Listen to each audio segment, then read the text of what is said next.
Powered by the Las Vegas Review-Journal, this is Vegas Nation Blitz. Presented by D&R House of Diamonds, making luxury affordable. Located in the One Summerlin building in downtown Summerlin. Welcome in, everyone. Cassie Soto here with you for another episode of Vegas Nation Blitz, where we bring you all of your Raiders fast takes and smart coverage. The Raiders have done it. They completed the sweep over the Denver Broncos this season, beating their AFC West rivals 17-13 on Sunday. The Silver and Black are now riding a 2-game win streak as they look to keep their playoff hopes alive with 2 games left to play. Let's go ahead and get to our top stories, brought to you by Capriotti's. There's no better time than game time to score party favorites. Order online to get Capriotti's party trays, box lunches, or large subs for the whole crew. As always, Raiders beat writer Vinny Bonsignore joining me now. Vinny, a big division win on Sunday for the Raiders, and I think it's only fair that we start with the defense because the Broncos were only able to put up 18 rushing yards. It was a pretty big day for the Silver and Black defense. Yeah, it sure was, and a lot of credit to the defensive line. They were stellar throughout, but it also takes linebackers that are filling holes and run fits. Secondary help, the whole 9 yards. And that was a point of emphasis, being strong up front and being strong against the run and putting it into the hands of a Drew Lock who's really not capable of taking it from there. So everything worked perfectly for that defense and for what the Raiders wanted to do against the Denver Broncos. Now the challenge is to keep replicating it for 2 more games.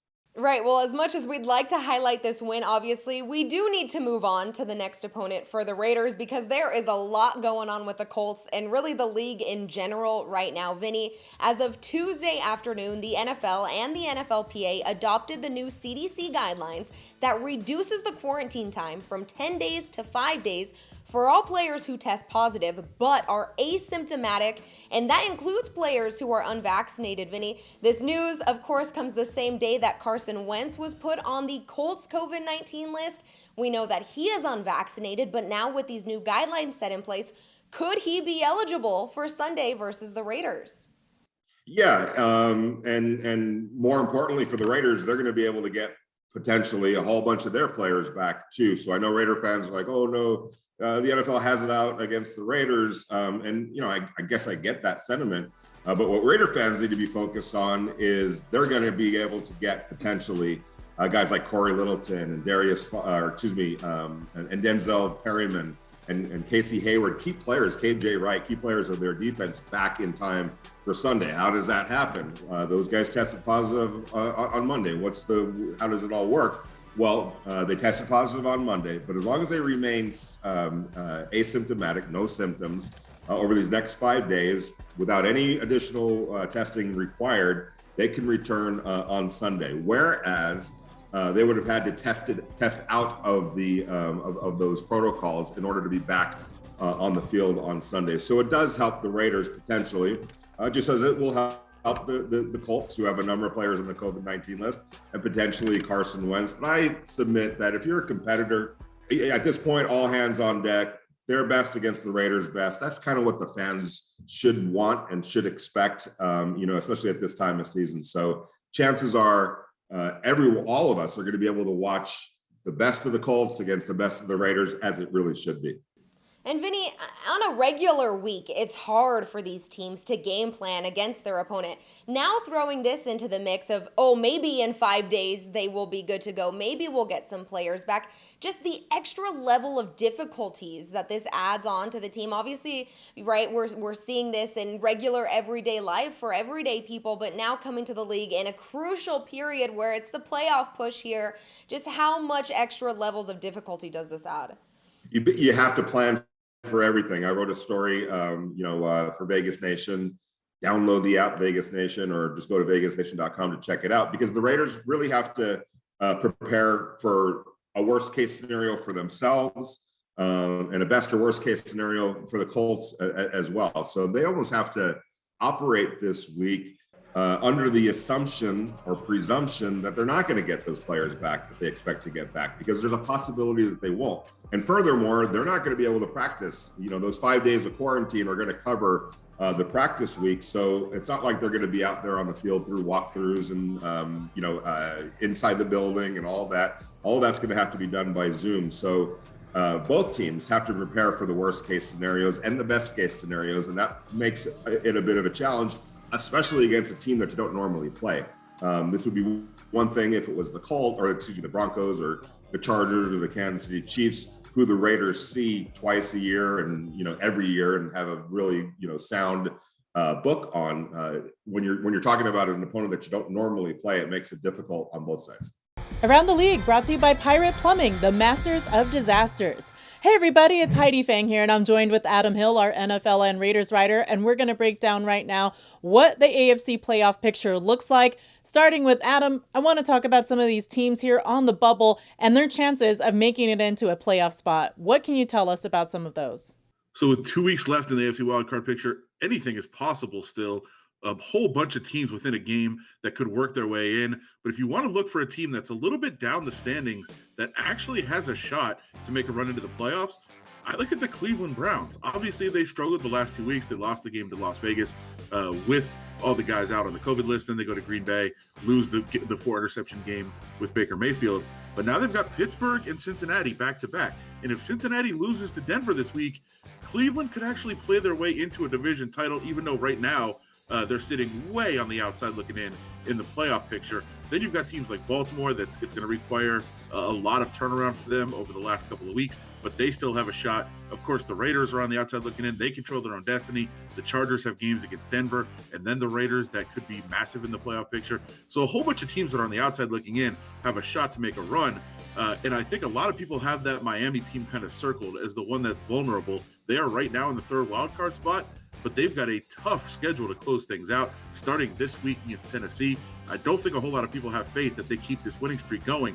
So all of a sudden, you've got that spot wide open for one of those teams to take advantage of in these last couple weeks of the season. So I think the bottom line is anything can still happen. Nothing's been decided in the AFC.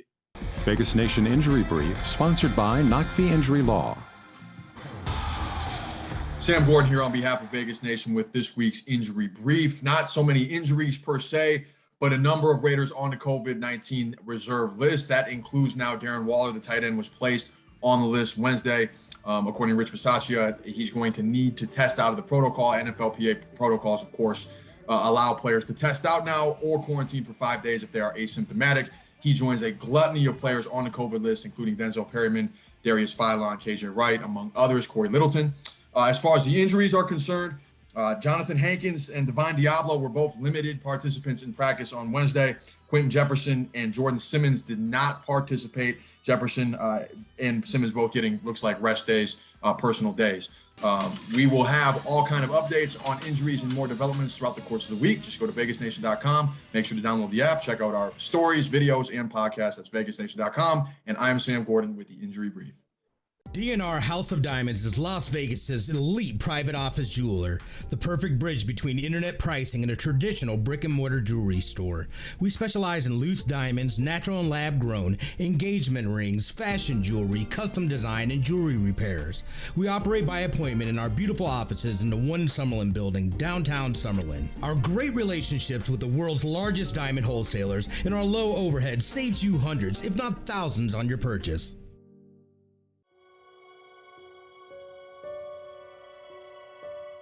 The world of football has lost an icon, and it's hard to say that you can find another person that has gone through all the genres that he's gone through and been ultra successful like that. I had a chance to meet him when I was a young coach in the NFL in Tampa and came through, and I just had a chance to shake his hand, and it was kind of like my hand disappeared. You know, he was such a big man, and he lit up the room, and he had this way in which he made everyone else in the room feel really good about themselves, and you're actually excited about meeting Coach Madden. And in my conversation with owner Mark yesterday, you know, his comment was, you know, he's a Raider. Such an amazing man, you know, so kind, always, you know, everyone said he was a coach. He was definitely always a coach, you know, and you know, I didn't have any personal stories or anything like that. I know that my uncle actually got in a fight in training camp one year, and Coach Madden ran over to stop it, and he actually slipped in the mud and got all muddy. And so my uncle thinks maybe that's the reason he got cut one of the times. But it's cool family stories for us to share and talk about. But I didn't know him personally, but when he was around, being able to talk to him and see him was pretty cool. But he has such a legacy. Obviously, the kids and everybody nowadays thinks about the video game and and all those things and the legacy he's left there. But what he was able to do with his career is pretty awesome as well.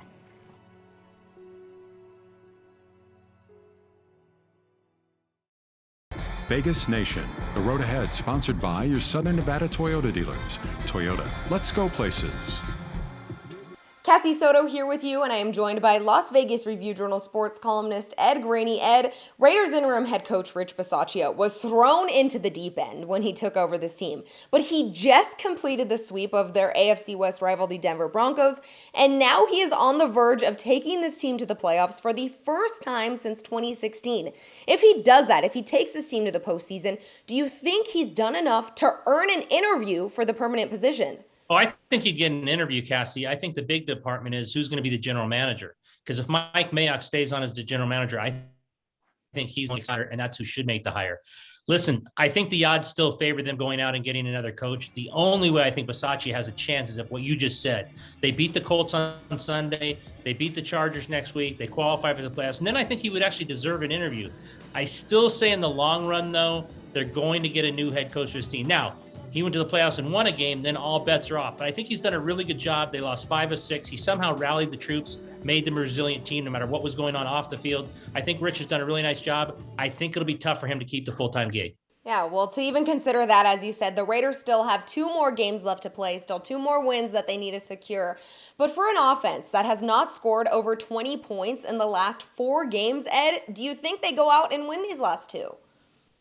I mean, it's going to be tough if you can't score 20. And yet, what did we hear today? Carson Wentz, the quarterback of the Colts, out because he's unvaccinated. He's on the COVID list. So here we go again. So maybe 17 will be worth it and enough. I don't think so, though. You're still talking about Jonathan Taylor. You're still talking about a guy who could be the MVP at running back for the Colts. The Colts are really good. They've won 3 straight. So if they keep it going, I think the Raiders are going to have to get over 20. You're exactly right, Cassie. The offense has not been good for a long time. That defense of the Raiders has won the last 2 weeks. And I don't know if you can keep counting on that every week for them to step up, especially when you're playing a back like Jonathan Taylor.